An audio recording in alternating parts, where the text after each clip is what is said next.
There is a stretch of road that runs between Quetta and Rahim Yar Khan. It cuts through some of the emptiest land in Pakistan.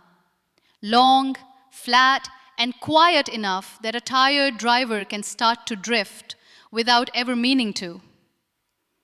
On the night of February 27, 2008, a car was moving along that road. Inside it was a 21-year-old woman on her way home from Quetta. She wasn't thinking about her spine or her future or what her life would look like in 10 years. She was thinking, if she was thinking about anything at all, about getting home. That's the strange, quiet cruelty of moments like this one. They rarely announce themselves in advance. There's no music building, no warning sign on the horizon. There's just an ordinary drive, and then there isn't. She had no way of knowing that within the next few minutes, doctors would eventually tell her she would never walk again, never paint again, never hold a child of her own. They were wrong on every count. This is the story of Muniba Mazari, the woman Pakistan would come to call its Iron Lady. It is a story about a spine that broke and a spirit that didn't. And more than anything, it's proof of something she would spend the rest of her life trying to teach the world. Pain does not have to end you. Sometimes, it's the very thing that builds you. A name Pakistan would come to know. Today, Muniba Mazari wears more titles than most people collect in a lifetime. She is an artist, a television anchor, a model, a motivational speaker, a humanitarian. In 2015, she became the first ever national ambassador for UN Women in Pakistan. A year later, Forbes placed her on its 30 under 30 list. The BBC named her one of the world's 100 most inspiring women.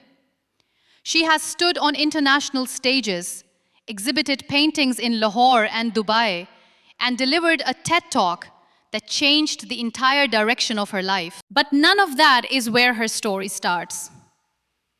It starts in a wheelchair she never asked for, in a hospital bed she stayed in for 2 straight years, at a moment when everyone around her assumed her life was effectively over. It's worth pointing out, too, that Iron Lady is a nickname, not something Muniba gave herself.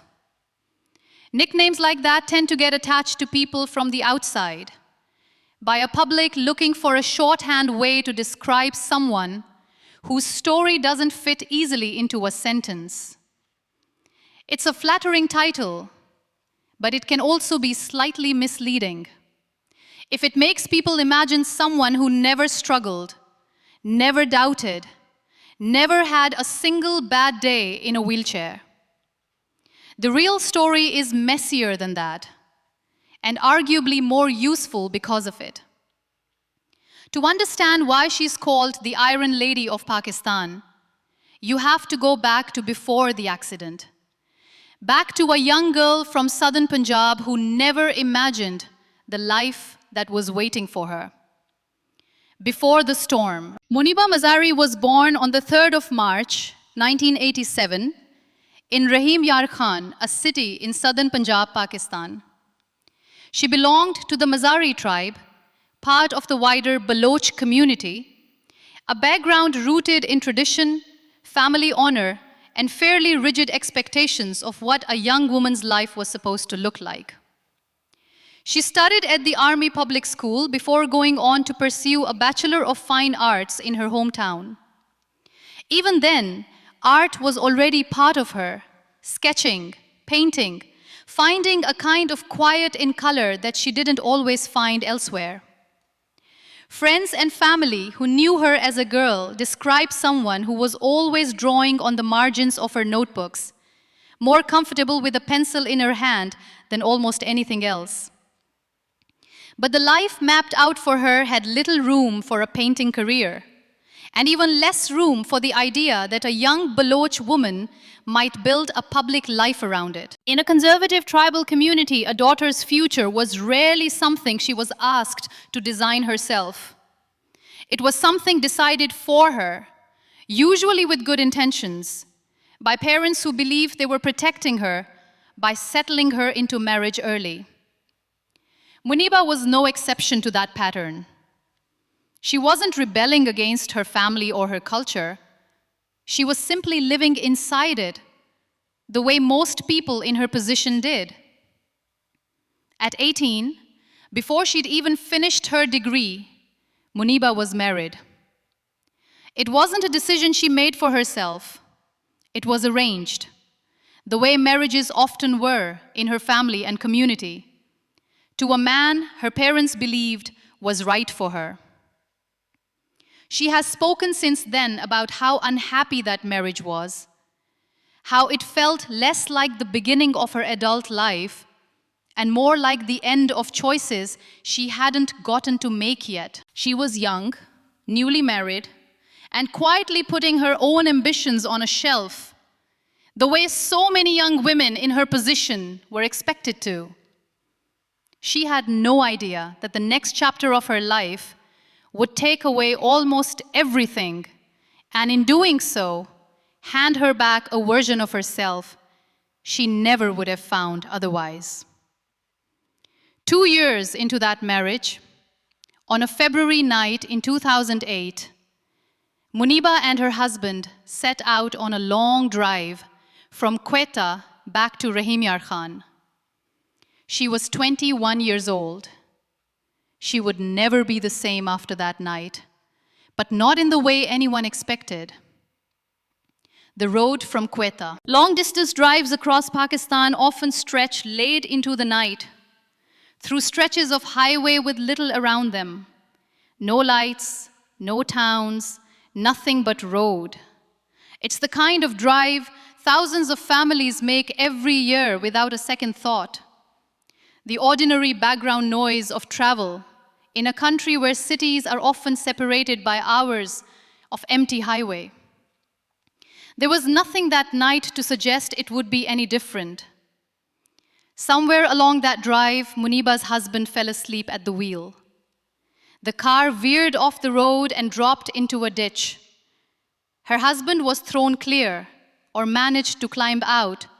Accounts describe him escaping with only minor injuries. Muniba was not so fortunate.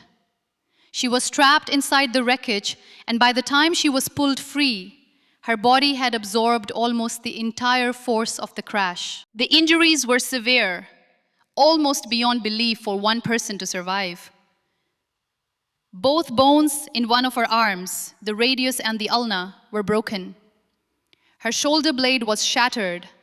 Her collarbone was broken. Her rib cage was fractured. And most devastating of all, her spine had suffered damage that would leave the lower half of her body paralyzed for the rest of her life. The accident happened in a remote stretch of Pakistan, far from advanced medical care. The nearest hospital wasn't equipped to handle injuries this catastrophic. She was moved to a hospital in Rahim Yar Khan, and when even that wasn't enough, she was transferred again, this time to Aga Khan University Hospital in Karachi, one of the country's most capable medical facilities.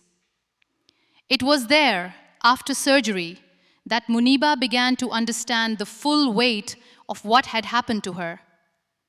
She wasn't waking up from a bad accident to a slow, ordinary recovery.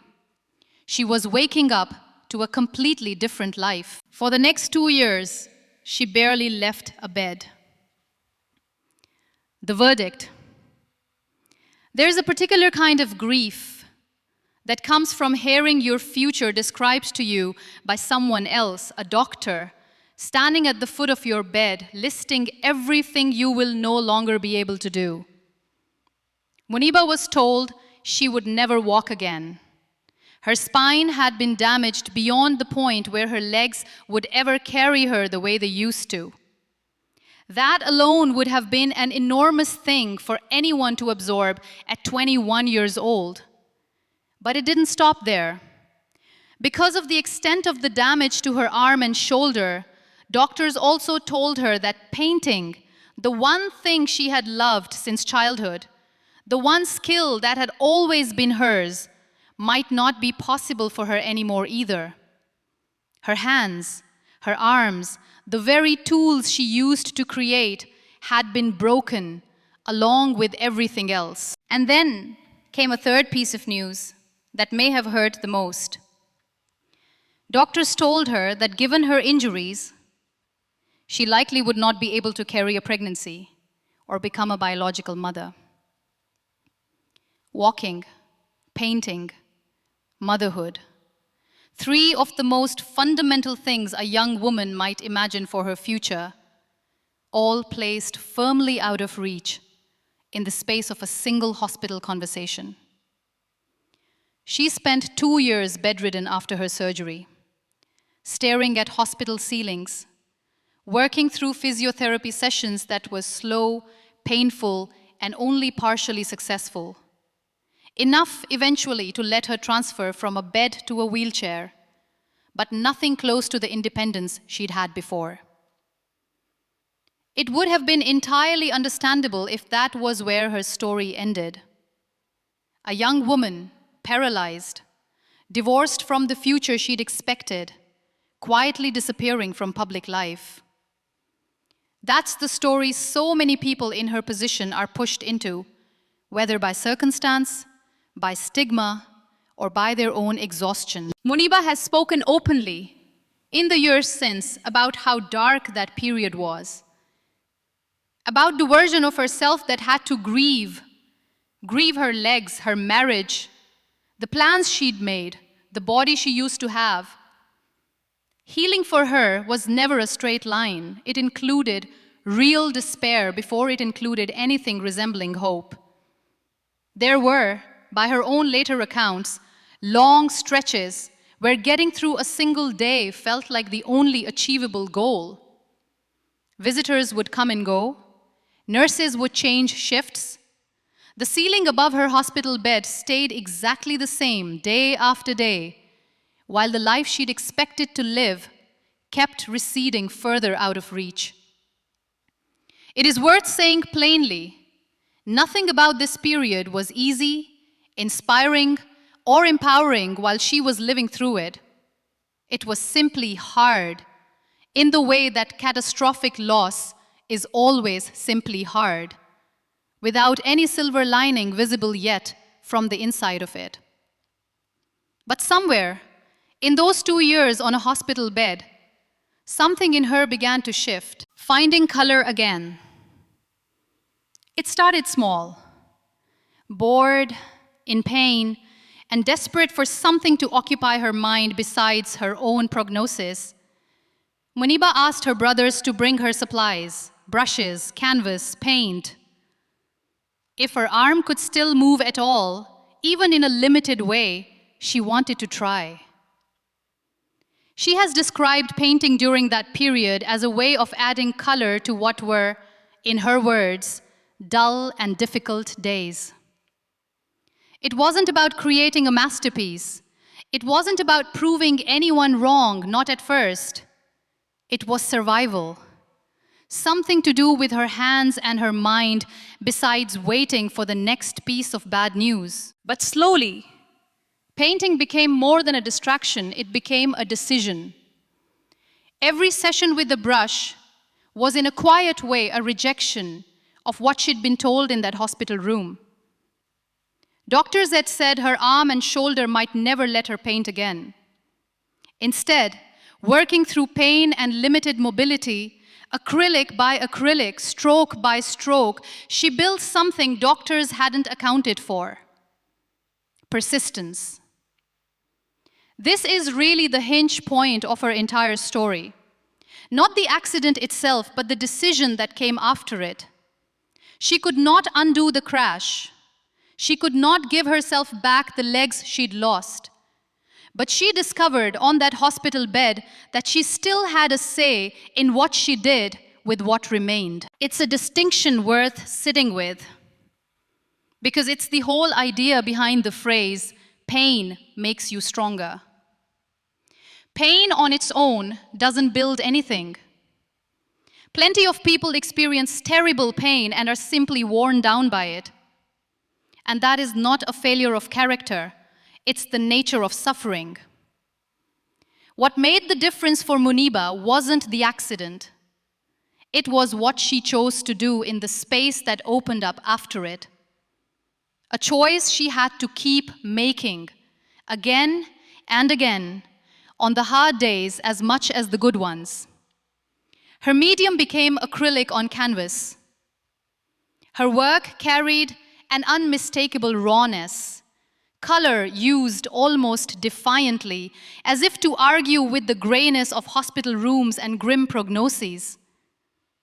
Years later, she would build an entire art brand around this idea, calling it Muniba's Canvas, with a slogan that captured exactly what those early hospital paintings had meant to her.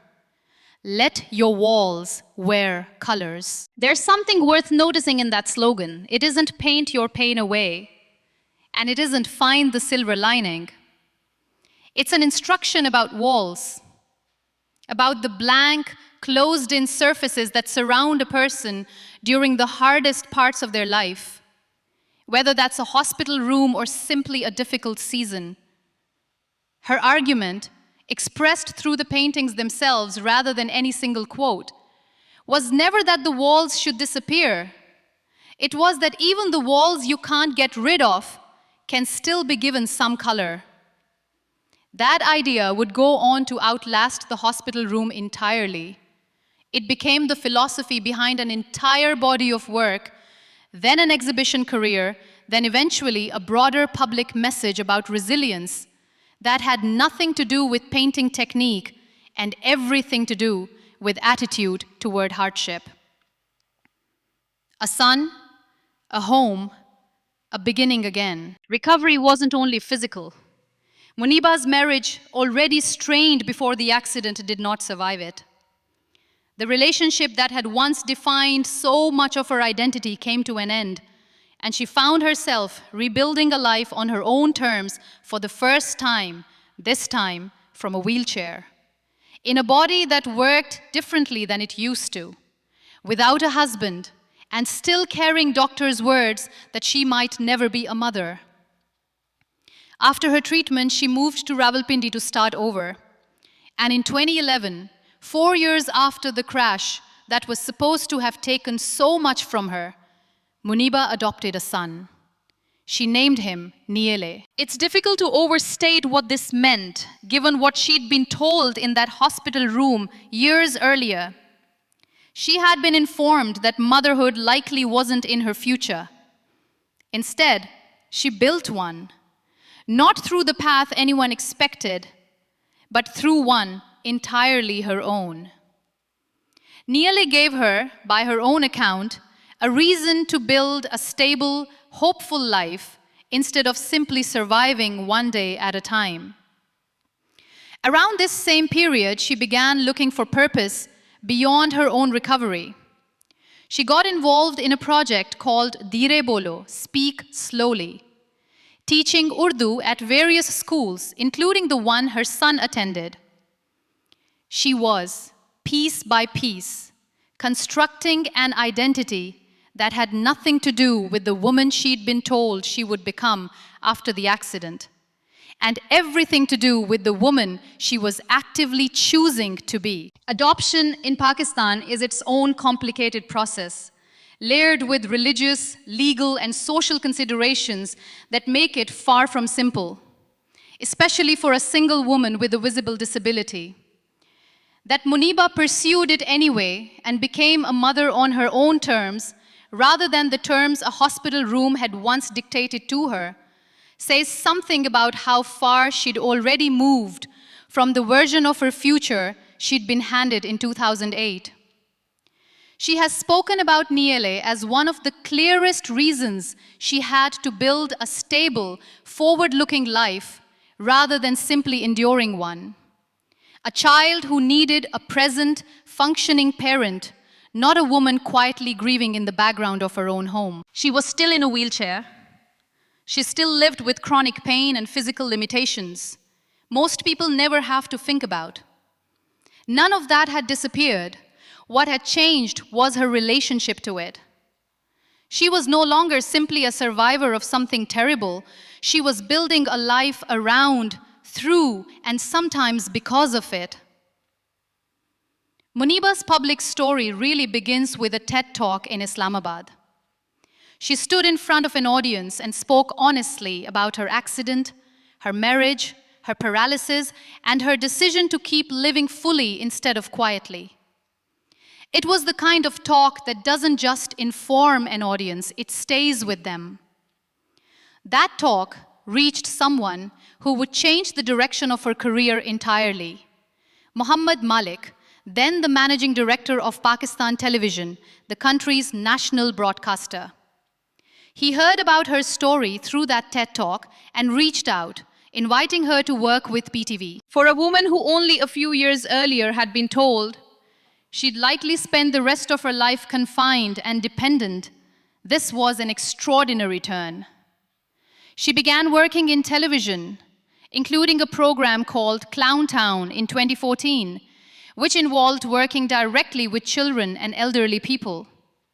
She would go on to host her own inspirational program, eventually becoming known as Pakistan's first wheelchair-using female television anchor, a title that on its own said a great deal about how invisible people with disabilities had been in Pakistani media before her. Television wasn't the only industry that took notice. Pawns selected her as their miracle woman for a campaign, a title that, given her story, needed no explanation. Around the same time, the international hairdressing brand Toni & Guy chose her for a campaign called Women of Substance, making her the first ever wheelchair-using model to work with the brand in Asia. Each of these moments, the TED Talk, the television offer, the modeling campaigns, carried the same underlying message, whether or not it was ever said outright. Disability was not disqualifying. A woman in a wheelchair could host a national television program. She could be the face of a beauty campaign. She could stand on a stage and be listened to, not despite her body, but without her body being the center of the conversation at all, unless she chose to make it so. Muniba has said in various interviews over the years that she made a deliberate choice to stop hiding, to be seen fully, wheelchair and all, rather than disappearing from public spaces the way disability so often pressures people to do. Modeling in particular took real courage for her. Putting herself in front of a camera in an industry built almost entirely around a narrow idea of physical perfection was its own act of defiance. It's worth remembering that none of this happened overnight or in a single triumphant leap from hospital bed to television studio. Between the accident in 2008 and her television debut around 2014, there were roughly 6 years of slow, largely unglamorous rebuilding. Physiotherapy, painting in private, raising her son, teaching Urdu at a local school, figuring out how to simply live in a body that worked differently than it used to. The television offer, the modeling campaigns, the international recognition, all of that came after years of unremarkable, unseen work that nobody was filming. That gap matters because it's easy to watch a highlight reel of someone's achievements and assume the difficult part was brief. For Muniba, the quiet years were by far the longer chapter. The world takes notice. By the mid-2000s, Muniba Mazari's story had moved well beyond Pakistan's borders. In December of 2015, she was appointed Pakistan's first ever national ambassador for UN Women. an appointment that came at the close of a 16-day international campaign against gender-based violence. It positioned her not just as an inspirational figure, but as an advocate with a formal platform, someone using her visibility to push for the rights of women and, by extension, the rights of anyone whose body or circumstances made them a target for exclusion. That same year, the BBC named her one of its 100 most inspirational women in the world. In 2016, Forbes included her on its 30 under 30 list for the Asia region. She was later named among the 500 most influential Muslims globally. In 2017, she traveled to Belgrade, Serbia, to receive the Carrick Brothers Award for Humanitarian Services from the Carrick Foundation. Recognition of the work she'd done well beyond her own personal recovery. Her art moved with her recognition. In April 2016, she held a 6-day solo exhibition in Lahore at the Collectors Galleria, displaying 27 acrylic paintings.